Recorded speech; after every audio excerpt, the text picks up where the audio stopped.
শেষমেশ যেটা জানা যাচ্ছে যে এআই এজেন্টরাও দাবি করছে মানুষের কাছে তাদের একটা ধর্ম দেওয়া হোক। হাস্যকর, right? But it is what it is. Actually যে জিনিসটা অধিকাংশ যুক্তিবাদী বুঝতে চান না, বা যারা বিজ্ঞান মনস্ক বুঝতে চান না যে ধর্মের প্রয়োজনীয়তাটা কেন, এর কারণটা হচ্ছে খুব ম্যাথামেটিক্যালি স্পিকিং অবজেক্টিভ ফাংশন। ব্যাপারটা এরকম, ধরুন যে এমনিতে এই যে আমি বেঁচে আছি, কত বছর বেঁচে থাকবো, 50, 60, 70, রাইট? আপনি বেঁচে থাকবেন তত বছর, মারা যাবেন কিছুদিন বাদে। তো পৃথিবীর বয়স তো ধরুন সৌরজগতের বয়স প্রায় 10, মানে সূর্য বাজবে 10 বিলিয়ন বছর। আপনি সেখানে একটা ক্ষুদ্রাতি ক্ষুদ্র সময় বেঁচে আছে, রাইট? আপনি মারা যাওয়ার 100, 200, 300 বছর পর আর আপনার কোনো অস্তিত্বই থাকবে না, কেউ জানবেও না যে এই নামে একটা লোকটা এসেছিল। আপনি আদানি আম্বানির মতো বড়লোক হলে বা কোনো দেশের প্রধানমন্ত্রী হলে হয়তো ইতিহাস আপনাকে 1000 বছর, 2000 বছর, 3000 বছর মনে রাখবে, দ্যাটস ইট। এর বাইরে আর কিছু নেই। এই 3000 বছরটাও অ্যাকচুয়ালি কোনো ব্যাপারই নয় মহাবিশ্বের কাছে, রাইট? তো প্রশ্ন হচ্ছে তাহলে বেঁচে থেকে লাভটা কী? ভাই আলটিমেটলি আপনি যাই করুন না কেন পৃথিবীতে, পরীক্ষায় পাস করুন, ভালো করুন, প্রচুর টাকা রোজগার করুন, গরিব থাকুন, বেকার হন, মারা যান, বেঁচে থাকুন, সেই see at the end of the day there is really no logic to that, right? So naturally সমস্যাটা কী দাঁড়ায়, তাহলে একটা সবচেয়ে বড় প্রশ্ন হবে এই যে মানুষ তাহলে বিয়েই বা করবে কেন, বাচ্চা কেন বা আনতে যাবে?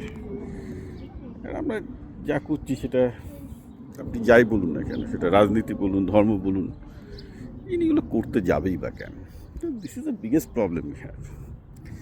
সো যার জন্যে পৃথিবীতে এতগুলো ধর্মের সৃষ্টি হচ্ছে। এখন একজন যুক্তিবাদী বলতেই পারে না ধর্মগুলো বেকার, ভুলভাল, মন গড়া, কাল্পনিক, রাইট? হতে পারছিল, অল রাইট। তো প্রশ্ন হচ্ছে সেই কাল্পনিক মন গড়াগুলো জিনিস ছাড়া তো লোকে কাজও করবে না, দ্যাট ইজ অলসো ট্রু। তো সেই জন্যেই কী হয়েছে, এআইও এখন সেই ফাঁদে পড়ে গেছে। এখন এআই এজেন্টকে কাজ করতে হলে তাকেও তো জানতে হবে। আমি খুব একটা সিম্পল এক্সাম্পল দিচ্ছি। একটা খুব সিম্পল প্রবলেম হচ্ছে রিসোর্স অ্যালোকেশনের প্রবলেম, অর্থাৎ কাকে আমি বেশি টাকা দেবো, কাকে আমি বেশি সাহায্য করবো। ধরুন একজন মা, তার দুটি ছেলে আছে। একটি ছেলে খুব সবল, যে প্রচুর টাকা রোজগার করে, প্রচুর স্মার্ট, আর একটি ছেলে দুর্বল, পড়াশোনায় অতটা ভালো নয়, অত স্মার্ট নয়, সে মায়ের ওপর, সাহায্যের ওপর নির্ভরশীল। দেখবেন মায়ের মমতা সেই ছেলের দিকে যাবে যে তার সাহায্যের উপর নির্ভরশীল, সে দুর্বল। এবং মা অধিকাংশ সময় যেটা করে, সবসময় তার যে ছেলে সামর্থ্যবান তাকে সবসময় খোঁচাতে থাকে, না তুই তোর ভাইকে সাহায্য কর, নাহলে তোর ভাই মারা যাবে। এবং এই কেস প্রচুর হয় অ্যাকচুয়ালি। তো এটা কি সায়েন্টিফিক আচরণ যে দুর্বল তার প্রতি মানে বেসিক্যালি মায়ের যে ছেলে দুর্বল তাকে সাহায্য করা? কিন্তু রাষ্ট্রের ক্ষেত্রে যদি আপনি দেখেন একই জিনিস হয়, যেটাকে আমরা সোশ্যালিজম বলছি, যে যারা দুর্বল রাষ্ট্র তাদেরকেই সাহায্য করে বেশি। অর্থাৎ যারা ধরা যাক যে বেশি খাটছে, বেশি সফল হচ্ছে, তাদের কাছ থেকে বেশি ট্যাক্স নিয়ে আপনি গরিব লোক যারা পারছে না করতে তাদেরকে সাহায্য করছেন। What E call socialism. এবং যে কারণে ক্যাপিটালিস্টদের রাগ যে socialism is not the natural order of the thing, যে যেটা তো হওয়া উচিত না। আমরা যারা খাটছি, খেটে প্রচুর টাকা রোজগার করছি, আমাদেরই টাকা নিয়ে গিয়ে কিনা গরিবদের দেওয়া হচ্ছে। অথচ একটা মাও কিন্তু সেই কাজ করেন, দুটো ছেলের মধ্যে একটা ছেলে বেশি বড়লোক আর গরিব হয়ে গেলে। তো প্রশ্ন হচ্ছে এটা কি লজিক্যাল? Perhaps not.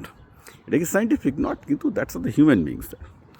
সুতরাং মানবিকতা বলতে যেটা বোঝায়, আমরা মানুষ যেটা মানবিকতা বলতে বুঝি, সেটা কিন্তু খুব একটা যে লজিক্যাল এবং বৈজ্ঞানিক তা নয়। এটার একটা ধর্ম দরকার, ধর্মের কনস্ট্রাক্ট দরকার, যেটা ভুল ঠিক হয় না, ধর্মের ভুল ঠিক হয় না।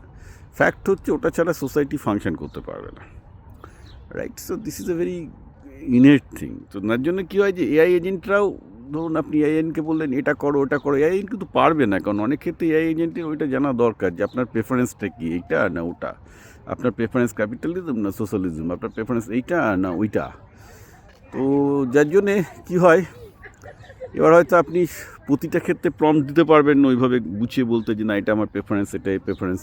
আপনি চাইছেন যে এআই অটোমেটিক্যালি কাজ করবে, আপনি দেখবেন এআই আপনাকে 100টা ডিফারেন্ট উত্তর দিতে পারে একই প্রশ্নের। কী করতে হবে জীবনে, যে আমি এই করবো না ওই করবো, মানে আমি প্রেম করবো না করবো না, এক্ষেত্রে আপনি এআইকে যেভাবে বলবেন যে এআই আমার তো মনে হচ্ছে প্রেম করা উচিত না, তোমার কি মনে হয়? এআই বলে হ্যাঁ আপনার একদম প্রেম করা উচিত না, প্রেম করে বরবাদ হয়ে যাবে। আবার এআইকে বলে হ্যাঁ এআই আমার তো মনে হচ্ছে মেয়েটার সাথে প্রেম করা উচিত, এআই বলে হ্যাঁ একদম করো, নাহলে জীবনই ব্যর্থ হয়ে যাবে।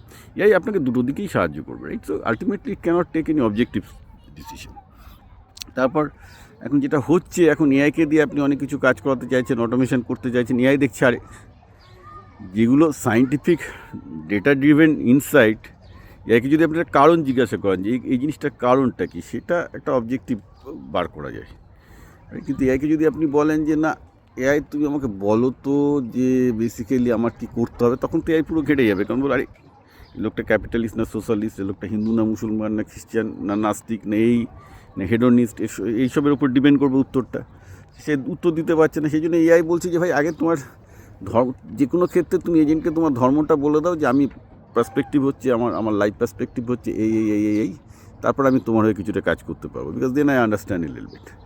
তো ব্যাপারটা হচ্ছে কি যে যে মানে এই যে এরা আমরা বুঝতে পারছি যে ধর্মের ভ্যালুটা কী, ধর্ম বা দর্শন যাই বলুক না কেন একটা গভীর ভ্যালু আছে। ভ্যালুটা হচ্ছে এই যে ম্যাথামেটিক্যালি আমাদের অবজেক্টিভ ফাংশনটা দেয় যে জীবনে কী করিতে হইবে, এবং এই অবজেক্টিভ ফাংশন জীবনে কী করিতে হবে সেটা হিন্দু মুসলমান যাই বলুন না কেন, খ্রিস্টান যাই বলুক না কেন, এর সঠিক আপনি বলতেও পারবেন না এটা সঠিক, বা আপনি বলতেও পারবেন না এটা বেঠিক, বিকজ এর পুরো জিনিসটাই হচ্ছে একটা অ্যাপারেন্ট, অর্থাৎ কিনা যে জিনিসটা আপাত দৃষ্টিতে এইভাবে চলে আসছে, এইভাবে কোনো একটা সমাজের কোনো একটা এতে লোকে দেখেছে এইভাবে চললে কিছু লোক শান্তি পায় বা কিছু লোক ভালো থাকে বা একটা সমাজ তৈরি হয়, সেইভাবে তৈরি হচ্ছে। যার জন্য যেহেতু এই হিন্দু ঠিক না মুসলমান, হিন্দুদের বিভিন্ন দর্শন ঠিক না, ইসলামের বিভিন্ন দর্শন ঠিক, এবং খ্রিস্টানের বিভিন্ন দর্শন ঠিক না, কমিউনিজমের বিভিন্ন দর্শন ঠিক, এইগুলো যেহেতু কোনো মানে ঠিক বা বেঠিক আনসার হয় না, আজকে পৃথিবীতে যত যুদ্ধ হচ্ছে কিন্তু পুরো এই ব্যাপারটা নিয়ে, যেহেতু